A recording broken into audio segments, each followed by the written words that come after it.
What's going on, everybody? Today we're going to be covering a team who has a sub 10% win percentage in the last 2 decades. A 12.5% win rate since 1968. To set the tone, you know how in the movies you'll follow a football program that never really had much success, but some way or another they end up making the championship and turning that boat around? Well, I'm going to take you on a thrilling ride I like to call Reality Check Road, where we show you just how small of a snapshot Hollywood really is. To do this, we're going to travel a bit north to cover the opposite of a budding star in our neighbor's collegiate football system, the York University Lions. We were recommended to take a look at these guys after our last video, and after looking into it, I could not resist doing a bit of a deep dive, so let's all get into it. The York University football team started out as the Yowmen, and had their hand-picked head coach to build them from the ground up in former Canadian football Grey Cup champion, Nobby Wierkowski. The Knobster coached for 7 years, to unknown success as the record has been lost to time, which brings me to my big point here, and there's limited sources for Canadian collegiate football as their landscape was shaky at best for years, with several realignments throughout its early existence. For example, just during Nobby's tenure, the conference York players would be a part of would consist of the CCIFC from 1969 to 1970, the OUAA from 1971 to 1973, as well as the OQIFC from 1973 to 1979, until they would finally find a long-term home in the OAU of the 1980s. Almost a full 2 decades after the start of the program, mind you. This is around the time that you start to see some general uniformity in the school athletics program, though, and for York, that was kind of true. They trotted along like any middle to lower tier team would, with a whopping 29% win percentage, gathering 22 wins and 53 losses from 1980 to 1987. And for any movie theater worthy story, the record-setting season would be just around the corner, which is deceptively true here. The Yowmen came in and out of the 1988 season an awe-inspiring 0-8, and there was no looking back from there, baby. Not at all. They would go on to set the record for most losses in a row at 47. That's 7 years of losing nonstop, folks. This record would actually start with a surprise tenure from Nobby, where he passed to literally nobody in 1990, and then it would be finished out by legendary coach Tom Arnott. How is he legendary when his name's a part of this record, you may ask? Well, the first 3 years of his tenure from 1991 to 1994 did their part in setting this winless record. A storm was a brewing for this team. This would be about the peak of the Disney movie, right when they're turning it around, as the Lions would follow their infamous season by splitting the 1995 season in wins and losses at 4-4, shocking the nation and earning Tom Arnott the Coach of the Year for turning around a broken program. The following year, he held the ship in the exact same place at 4-4, winning and losing the exact same opponents as last year as well. Consistency is clearly something to be appreciated by this fan base, but Tom was not interested in a three-peat for even 3 seasons.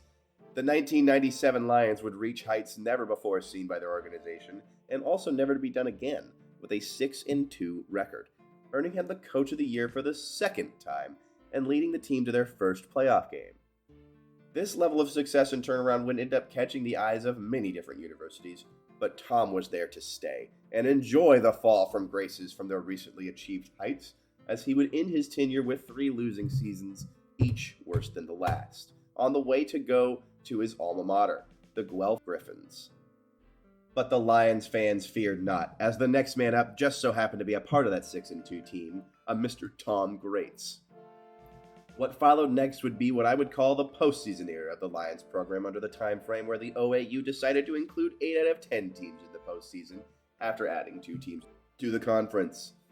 This would benefit the Lions in a great way for the history of the program, as fans got exposure to the postseason, but it was a quite painful level of exposure, that's for sure. 2001, they would end up losing 62-0 to the McMaster Marauders after going a whopping 3-5 on the season. In 2002, they would have their closest season to 6 wins yet, with a 5-3 record, and achieve their one and only playoff win of all time against the Ottawa Gee-Gees in an insane comeback that involved 3 back-to-back field goals and the mysterious Rogue Point. In 2003, they went into the season bolstering rookie running back Andre Dury and a pack of absolute stars, For the first time, fans and opponents alike saw the Lions topping the OAU for the first time in actual national history. This absolute gravy boat of potential would see them drop a 3-5 performance and top it off with a loss to the Queens Golden Gales 27-6. And to cap off this era, they came into the 2004 season needing to make top 7 instead of top 8 due to conference rules changing and ensuring their ability to do so. They poached the Ottawa GG's offensive coordinator for their own use in an attempt to get the best out of then junior running back Andre Dury and quarterback Bart Ziminak.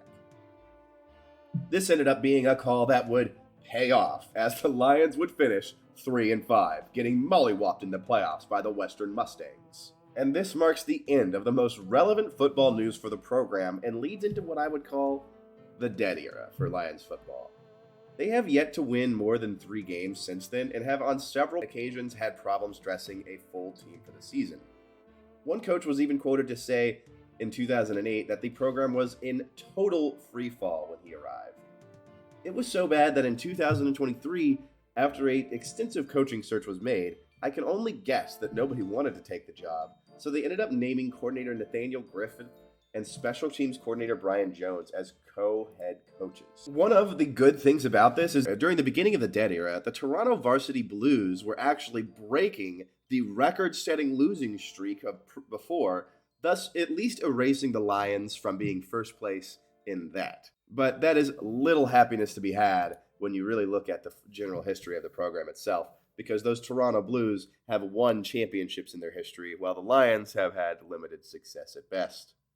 So if you're here because you're a little down and out because your alma mater's not doing too well in the NIA era, you can always look back to these stout Yowmen and give a hearty thank you that you'll never be the worst. Thank you and subscribe.